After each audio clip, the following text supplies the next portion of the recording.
আপনার নিশ্চয়ই অনেকক্ষণ আগেই ডিনার করা হয়ে গেছে। আপনি বিছানায় শুয়ে কিংবা সোফায় বসে নিজের মোবাইলের স্ক্রিনে সোশ্যাল মিডিয়ার ফিড দেখছেন। আপনি হয়তো ছাত্রদের আন্দোলনের পক্ষে, কিংবা হয়তো আপনি ছাত্রদের আন্দোলনকে সমর্থন করছেন না। আপনি হয়তো দেশের খেটে খাওয়া সাধারণ গরিব মানুষের পক্ষে, বা হয়তো আপনি দেশের সরকারের সমর্থক। আপনি যে পক্ষেই থাকুন না কেন, আমি বিশ্বাস করি আমি আপনি সবাই আমাদের দেশকে ভালোবাসি। এবার আমি আপনি সকলেই যখন আমাদের দেশটাকে এত ভালোবাসি, তাহলে চলুন দেশের জন্য কয়েকটা শপথ নিই। না না, আপনার বাড়ি গাড়ি বেচে সেই সমস্ত পয়সা দেশের সরকারকে দিয়ে দিতে হবে না। শুধু আপনি এইটা বিশ্বাস করতে শিখুন, পৃথিবীতে দু ধরনের মানুষ আছে। এক ধরনের মানুষ ভালো মানুষ, আরেক ধরনের মানুষ খারাপ মানুষ। ভালো মানুষরা ভালো কাজ করে, খারাপ মানুষরা খারাপ কাজ করে।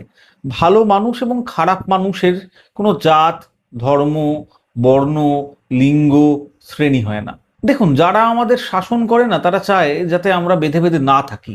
আমরা যত আলাদা আলাদা টুকরো টুকরো হয়ে থাকবো, তত তাদের শাসন করতে সুবিধা। এই আজকের কথা নয়, এই অনেক দিন ধরেই আমরা দেখে আসছি, আপনারা সকলে জানেন।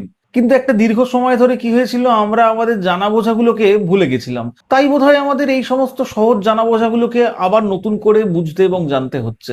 তা যাই হোক, এবার থেকে কেউ যদি আপনাকে জাতের নামে, বর্ণের নামে, ধর্মের নামে টুকরো টুকরো করতে আসে, তাদের সেই চক্রান্তের বিরুদ্ধে আপনি রুখে দাঁড়ান।